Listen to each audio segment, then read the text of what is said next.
This was the scene in Georgia at the primary elections in June, where long lines at polling locations left voters waiting for hours.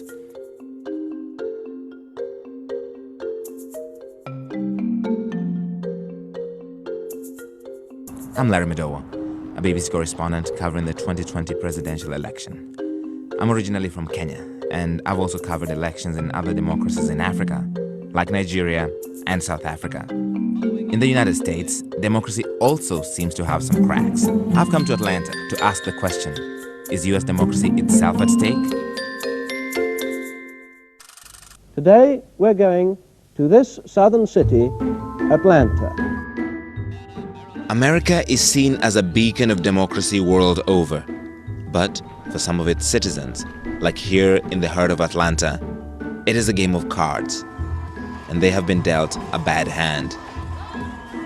Gary Harrison is a nurse who volunteers as a poll worker.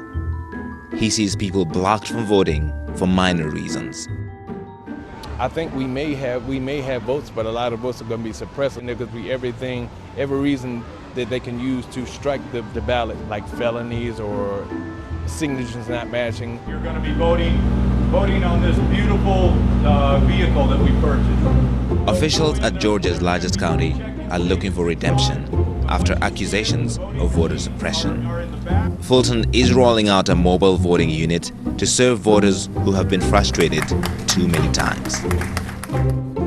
How are you, sir? Fine, you all right? I'm good, thank you. Okay. This is the first in the state of Georgia? Yes, sir. And we're very proud of it. Look, it's very sleek. You have the same experience here as if you were inside a polling precinct. So we're checking. But a voting station on wheels won't drive away strict voter identification laws that make it harder for minorities to vote. Long lines, missing ballots, and voting machine failures at the primary elections in June were also widely criticized as instances of voter suppression. Nearly 200,000 people were incorrectly removed from the state's voter rolls in 2019, according to the American Civil Liberties Union of Georgia. They were assumed to have moved without updating their addresses. A lot of the rules that seem to be reasonable if you're a middle-class person who works a white-collar job and drives a car are actually end up being voter suppression from the point of view of a person who moves a lot, who's low income, who's working a minimum wage job, who has to punch a time clock. Those fighting and documenting what they consider voter suppression here say some tactics are deliberate, others just sheer incompetence. But they say these are all signs of a fragile democracy. They consider it a battle worth fighting because civil rights in this country have come too far to turn back. Fulton voters are dropping off their ballots already. Officials hope 80% of people will vote early or by absentee ballot to reduce the strain on election day. They have also added more workers and poll locations. That was pretty easy. Very easy. My staff, if you were to go around and ask them if they would participate in any sort of voter suppression tactics, I think you would get a resounding no. I mean, that is not, we've done everything since 2013 when I arrived. The only thing that we've been focused on is enfranchising voters. When we used to have 3 to 6 early voting sites in an election.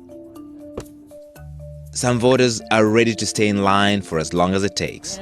Bring you a chair, just stay in line. In death, the civil rights icon John Lewis towers over Atlanta. Nikema Williams is a Democratic state senator running to replace him in Congress.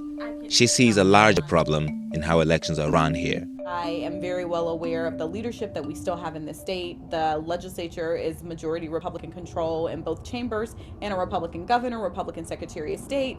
So we are very much mindful of the fact that we oftentimes have to go to the courts to get relief for voters in the state. Thank you for waiting. You're welcome. Thank you for waiting. Thanks for waiting. A record turnout is expected in this election, and every vote will matter in tight races. But in the world's most famous democracy, even the right to vote seems to be no longer guaranteed. Larry Madowo, BBC News, Atlanta.